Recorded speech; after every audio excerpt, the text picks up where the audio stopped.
Op turns to a local subreddit for help when his brother gets trapped in the Buffalo blizzard of 2022, which claimed 47 lives. Another user saves his brother and recounts the experience in which they almost became the 48th and 49th lives lost.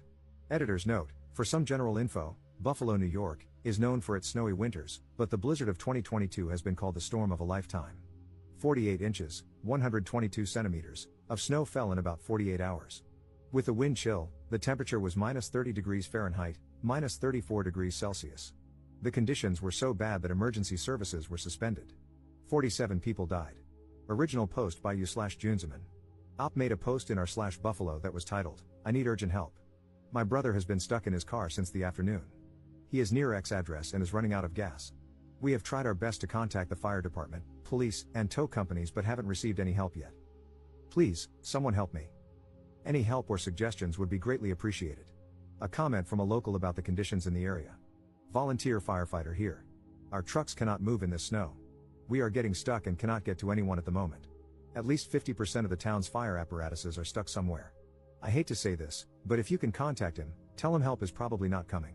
He is going to have to get resourceful, knock on doors, do something. There is nothing we can do at the moment. We are snowed in at the fire hall. Comment left by you/Spore211215.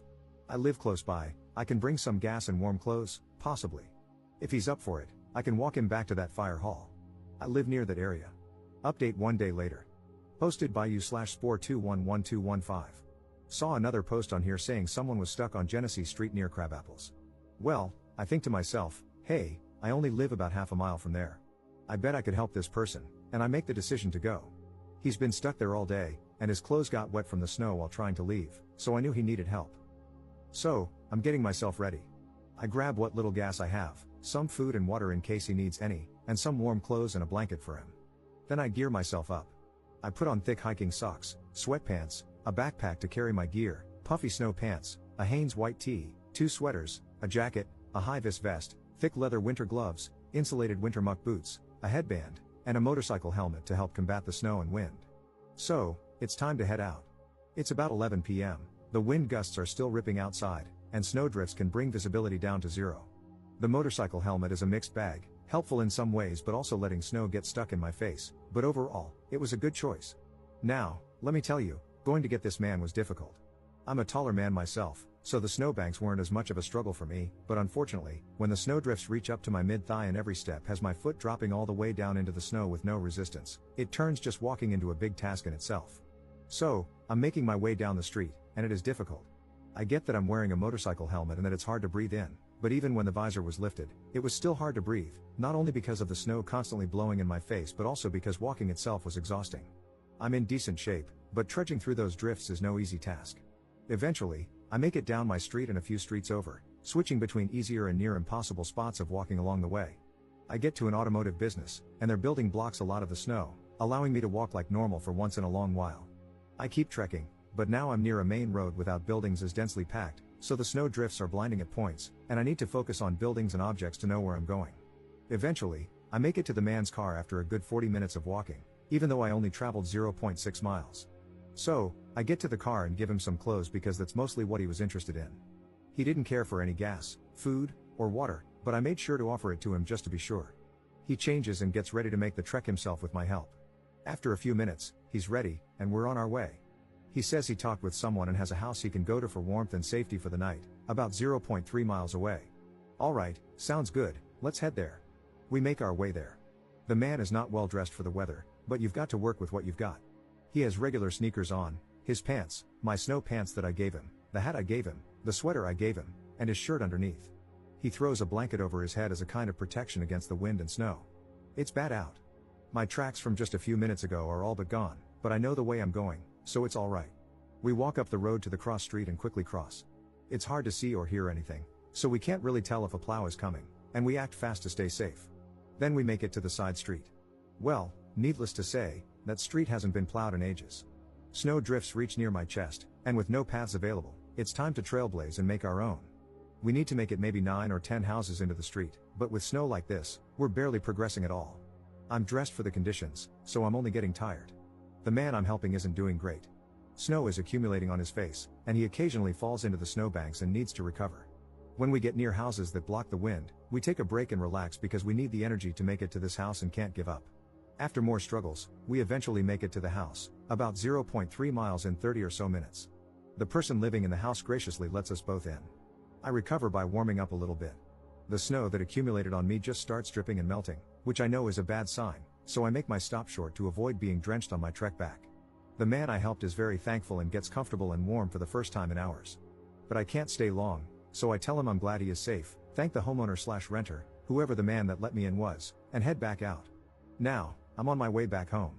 It's a few minutes after midnight. I made it about a mile in an hour, not great, but it is what it is. There's another 0.6 miles or so to go. My phone is getting caked with ice at this point, but surprisingly, it keeps working throughout the whole trip without any issues. Time to make my way back.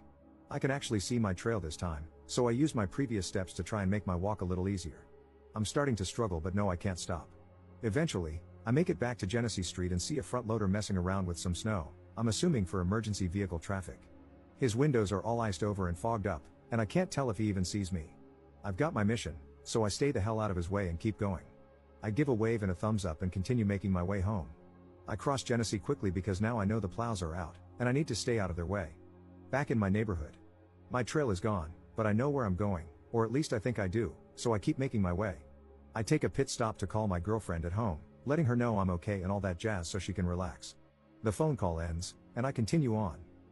Snow is piling up on my visor, and I've been constantly raising and lowering it throughout this whole trip. Fog and ice are really blocking my vision, so I essentially have to keep the visor up to see, only lowering it now and then to catch my breath or block the heavy snow gusts. My progress is really slowing, and my right leg is starting to hurt. Feels like I'm pulling something near my hip. Oh well, that's unfortunately not something I can dwell on while navigating the streets in a snowstorm. I keep making my way at a severely reduced pace and take a turn onto my street. Unfortunately, I was a bit exhausted and confused and made the turn one street too early, realizing it about halfway down. Weighing my options, I decide I can't really keep going forward without risking wasting even more time trying to get home. So, I backtrack to where I made the wrong turn and continue on the correct path. Eventually, I make it one street further and take the correct turn. I am getting exhausted, and my leg is really starting to bother me. No matter, gotta keep going. I hook a left and am on the final stretch home. The foot trail is gone again, so I'm on my own for making a path. The snow drifts are getting bad and extremely difficult to get through. I start counting my paces and can only make between 10 and 25, usually only 10, before I need to stop and catch my breath. Gotta keep going. That trail's on for a while. Eventually, I start walking right up against people's houses if the snow drift has made a path where there's less snow.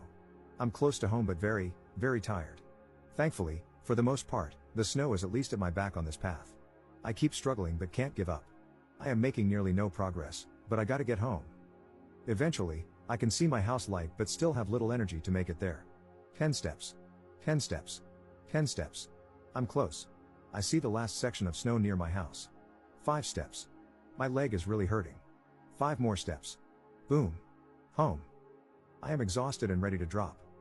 I make it in the door, and my girlfriend helps take off all my clothes, backpack, and whatnot. I'm caked in snow but stayed warm throughout. I try to take my helmet off, but the snow caked onto the back of my head so much that my hair had ice in it, making it stick together. She had to melt the ice with her hands to get it off. I have her check me for frostbite, and surprisingly, there's none to be found, which I might debate. At the time of writing this, my ears are still a bit numb and have a funny feeling, but nothing of much concern. It's almost like the feeling of Novocaine at the dentist, but to a much lesser extent. Then I relax. She has hot cocoa ready for me as I walk in, and now I just get to relax. I earned this hot chocolate. Mission success, helped a man get home safe and got home myself. A comment from the homeowner who took you/Junzeman's brother in. Thank you man, you saved the guy's life. May Allah bless you. I'm the homeowner you guys came to help. For a second, I thought you were a first responder with your helmet on, lol. It's a happy ending story.